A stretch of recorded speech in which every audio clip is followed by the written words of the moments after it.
Good evening. Welcome to the weekend edition. I'm Peter Resnicek from ShadowTrader.net.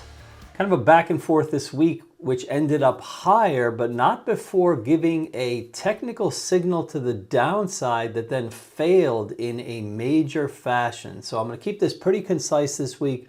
I want to go through technicals. I want to go through market profile. I want to take a quick look at what the Fed is doing or not doing at this July meeting that's coming up. And then, of course, September is looming after that. And just basically give you everything you need to know to be on the right foot all of next week. All right, without further ado, let's get into it. All right, let's see how everything did this week with our week in review, where we look at all the 11 sectors of the S&P and a few other key instruments, always from Monday's open to Friday's close. Not that much of an advance, really, in the majors. 1.25%. NDX was pretty strong. Russell barely moved. SPX about 2/3, 1%. We did make new all-time highs, but in terms of the net change between Monday morning, Friday afternoon, not that big. In the sectors, there were definitely some outliers. I think everybody should be paying attention to the fact that healthcare was really weak, and healthcare is still a decent part of the S&P. I mean, healthcare is 9.3% of the S&P, and it was down pretty much. So this could be a drag a little bit on the market. And overall, especially when I look at these sectors and a little bit of the push-pull here, like I see how technology was up so strong and financials up decently, but this push-pull between, like, for instance, financials and healthcare, I'm kind of thinking this week to come is going to be relatively quiet. And I say that also because when I get to the looking ahead section, you'll see what I've got on tap for earnings.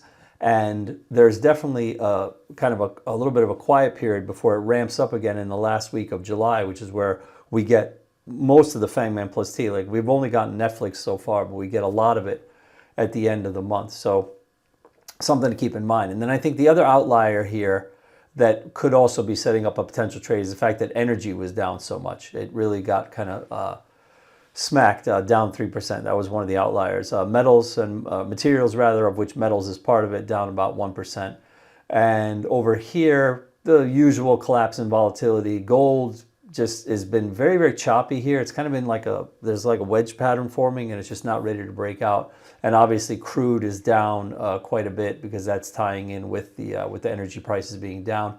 And Bitcoin actually hit my target this week. I was looking for that move of a $10,000 move from 112 to 122. I got it on 2 contracts, which is cool. That's $10 a point.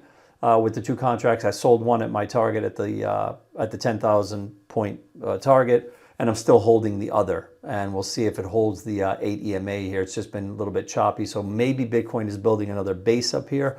But obviously, this is measured from the Monday open to the Friday close, and Friday was a relatively bearish close in Bitcoin. So you're seeing Bitcoin down, 2% from that Monday. But obviously, we did have that breakout recently away from the teens that is now holding, I should say, up in the high teens, right?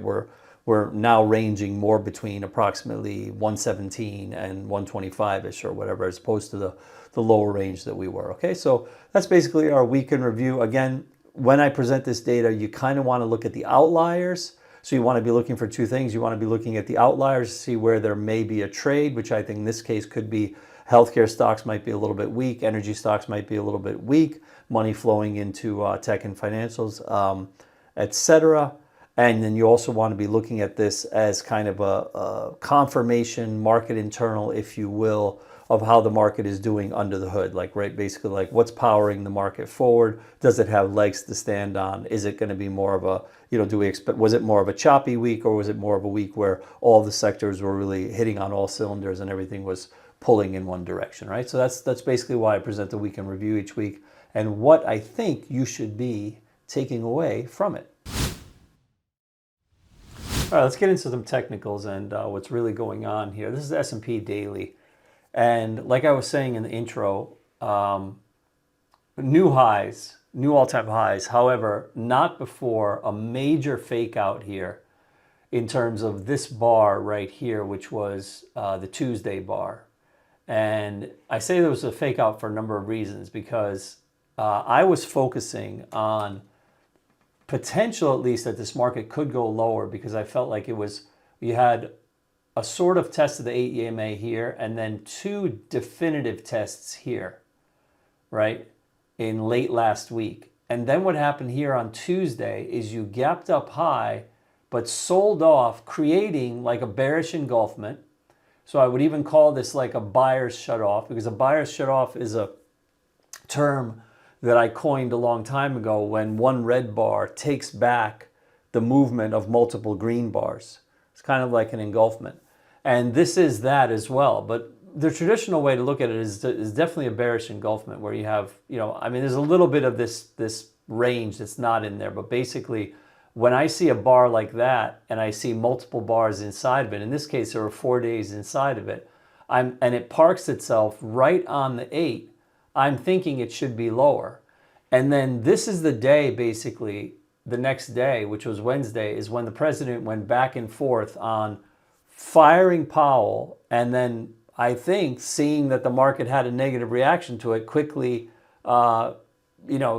changing course and saying, no, I don't think I'm going to do that. And you just saw this wild gyration here, which to me started out, I thought, very technically, just basically technically, because we had parked ourselves on the 8 and people were looking to sell below that 8 EMA. But again, news-driven market just had two sides to it and shot right back up. So this was actually quite a tricky week. And then Thursday was bullish, and we made a new high and sold off a little bit Friday. I was personally very, I don't know if proud is the right word, but I thought that my room traded this very, very well. I just took a quick snapshot of what we did just from this week. You'll notice that I'm only showing you the trades from July 14th onward.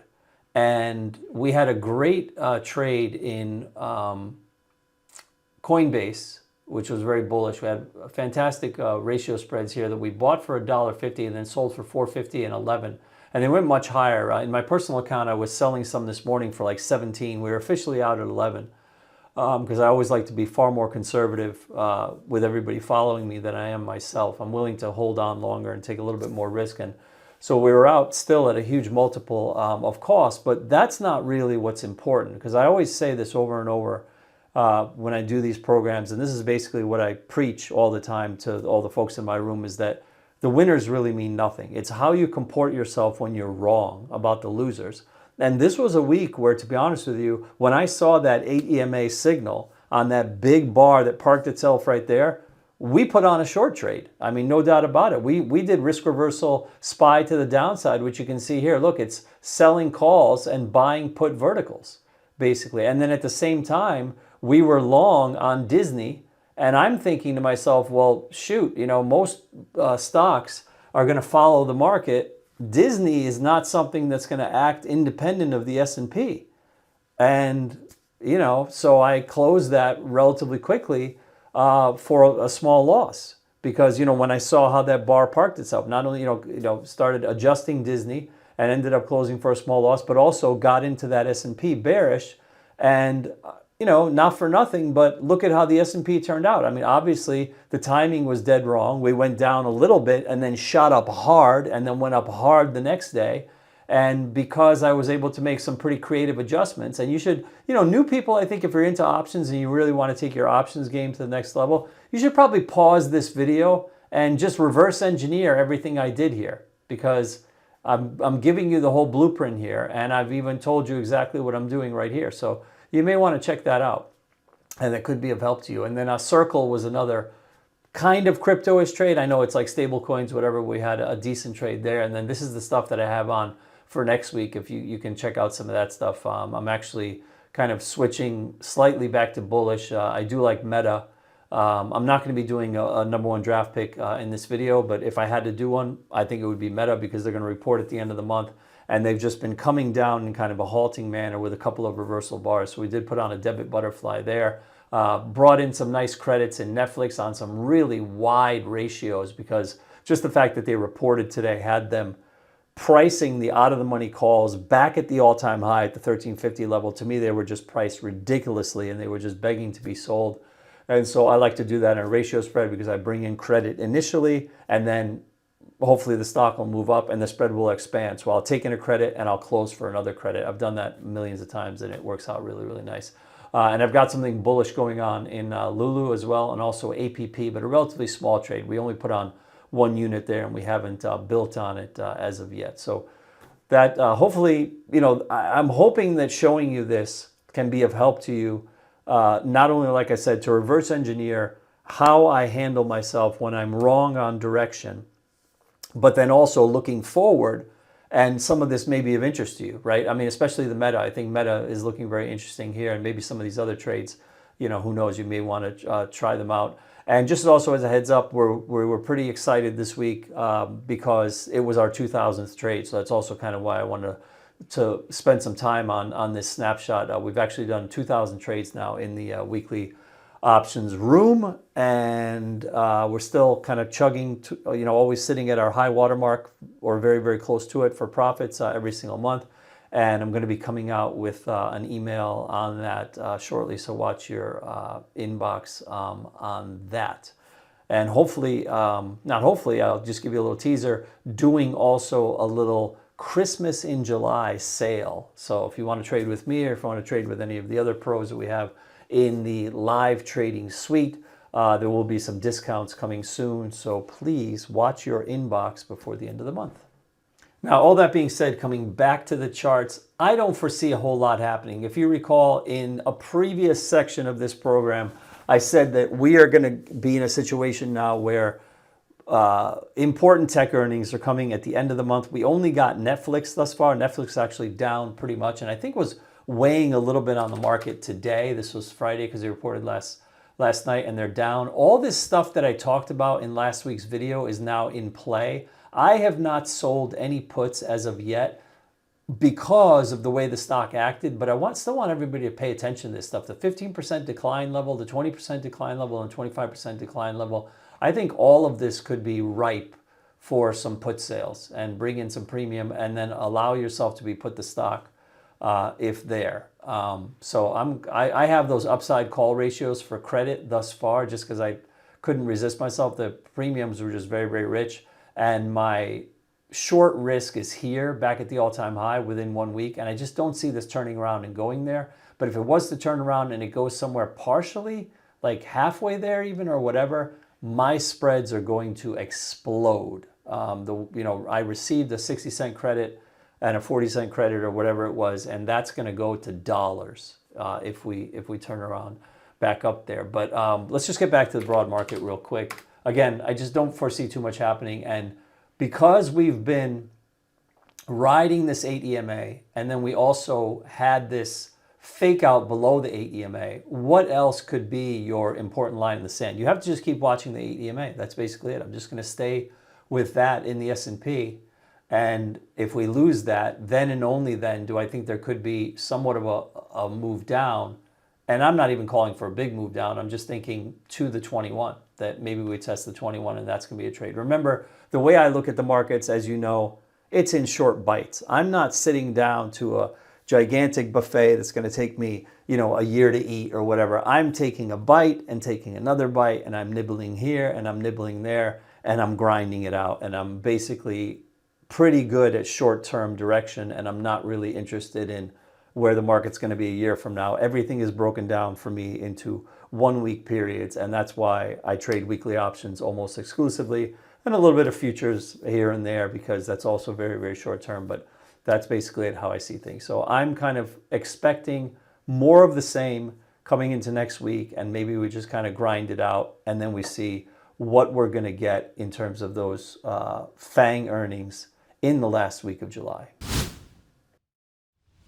Now that we've seen things from the technical perspective on regular candlestick charts, we're going to look at it from another perspective using the market profile charts, and just a couple of nuances that I want to point out for the week ahead. First being that we did make a high of the move here in the ES in an overnight session. Remember, the market profile theory tells us that moves generally do not end in overnight sessions. That's an auction that did not really complete properly if it happens in an overnight session. We're looking for an RTH high. So that's also kind of tying in with my analysis earlier where I was saying I'm not expecting too much to happen in this next week, and that means probably more status quo. We're probably going to just chug a little bit higher, maybe sideways to higher. Maybe we notch a new high above that overnight high. But again, this is a carry forward in your narrative. Whenever you make a swing high, high of a move in an overnight session where a rally ends there, it generally means that it will be retested. Just keep that in mind.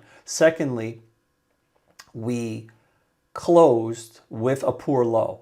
And this is classic market profile theory where poor low indicates two moves. First move away, second move, if it retests, is a breakout point. So that will be a short.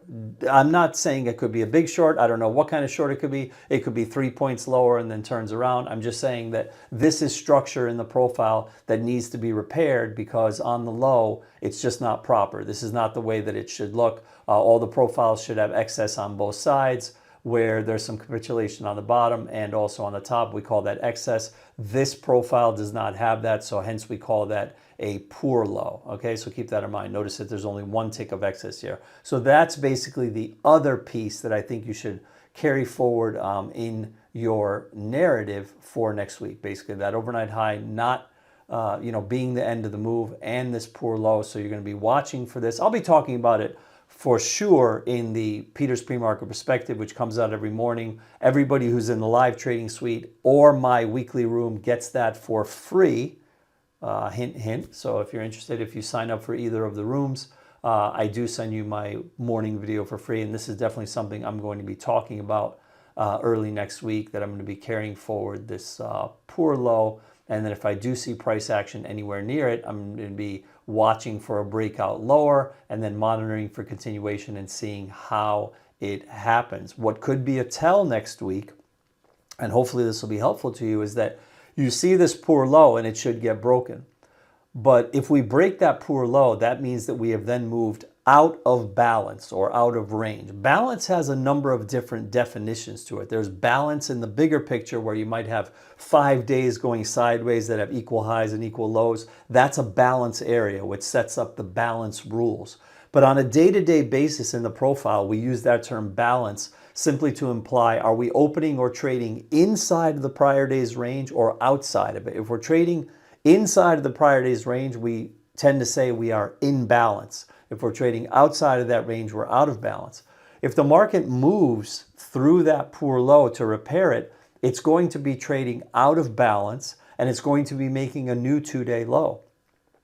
What I'm going to be looking for next week is whether or not there is acceptance below this poor low, right, and holding below the poor low. Or will there be some sort of price action down and come back up and retest and come back into balance? And if you think about it, I mean, hopefully anybody who's been trading more than a week, I don't have to tell you how valuable this sort of information is, right? Could you get long futures? Certainly. Could you sell 0 DTE put options in the SPY or the QQQ on that particular day, be it Monday, Tuesday, or whatever, below the low? Why not, right? I mean, there's lots of different things that you can do with it. And this is why I always tell people is that because I'm not a full-time futures trader, for me, the profile is really yet another market internal tool. It's yet another data point that I add on to technical analysis, 8 EMA, 21 EMA, weighted AD, iceberg tick, et cetera, on down line. I have all these market internals, the 11 sectors of the S&P, et cetera, right? This is my dashboard. This is what I'm looking at all the time. The market profile is just one data point out of those many. And again, because I'm not a full-time futures day trader, for me, it's a very important data point in terms of what I should be doing in weekly options or what the S&P itself is doing at the current moment. Time now for FedWatch, and I thought this would be appropriate. This is not a segment that we do every week, but because of the gyrations in the market that were caused by the comments about, should Powell be fired, all this stuff, yes, no, I wanted to know, did that actually change the calculus at all for are we getting a cut in July and what's going to be happening in September? And it really changed almost nothing in terms of July. July, as you can see, is basically not happening. I mean, we don't have any sort of odds of a cut here. It's still at 4.7%. It barely budged. We're at 95% chance that we're going to stay the same. So that's happening at the end of this month. That's the July 30th meeting. Then, interestingly enough, however, the odds here in September did push a little bit higher. This was a little bit more 50-50. The current target rate is here, where 4.25 to 4.5, and this basically pushed up a little bit. So the odds are now increasing. So it looks like if we're going to get anything, it is going to be September. So basically, main takeaway is still nothing in July. There was potential on that news back and forth that we would maybe inch up a little bit, but we haven't. It's still under a 5% chance that there's going to be any sort of a cut. However, odds of a September cut are inching higher. So people that are looking for lower rates should be looking forward more towards the September meeting than the end of July. All right, always like to end on the looking ahead note, just to give us an idea of what's going on in terms of economic data and earnings. And as I was saying, this is not where the tech stuff is going to really happen. That's at the end of this month. So now we've got basically Domino's Pizza, and always like to remind people, remember, this is just a small smattering of what I think is important or tradable. Coca-Cola, Sherwin-Williams is one of those big expensive stocks that I like. So potential for a trade there. IBM and Mattel on Wednesday. Existing home sales also on that day. The initial claims, continuing claims, that's always an ongoing thing. That's every single week, always on a Thursday. New home sales, however, is not. That's going to be on Thursday as well. And Decker's Outdoor, which I guess is now called Decker's Brands, I'm pretty sure it used to be called Decker's Outdoor, is going to be reporting on Thursday. So they control brands such as UGG and Hoka and things like that. So, and then nothing going on Friday. So that's basically our looking ahead for the week of July 21, July 25th. And just and to remind you once again, it gets a little bit more heavy in terms of the earnings that I'm more interested in at the end of the month in the last week. And that's my show for this week. Thank you so much for spending a little bit of your weekend with me. Quick recap on some of the stuff that we discussed. Kind of two-way action this week with a big fake out in the middle of the week on that 8 EMA. We had that big red bar closing dead on the 8, and then a little bit of follow through from there. But again, it was very news driven, snapped right back up, went to some new all-time highs. I think everybody just keep watching that 8 EMA. It's the obvious level that the market has been defending. We have not been able to stage a daily close below that level for some time. I think there will only be potential for change in this market. And remember, change means just change from the status quo. The status quo right now is just sideways to higher. It's just kind of keep grinding in one direction. So change or potential for change, I think, is only going to happen below that 8. So be looking for that. Market profile wise, I'll be talking about this in Peter's pre-market perspective in the mornings all next week, about the poor low on Friday, and also are we going to take out that overnight high, which is now less secure. Big tech earnings are coming at the end of this month, so that's going to be cool for me. I do like Meta. I'm still long one of those Bitcoin contracts, so I'm still bullish on Bitcoin, and that's about it. Be safe out there. Coming at you from beautiful Los Angeles, California, as always. I wish you good trading and good night.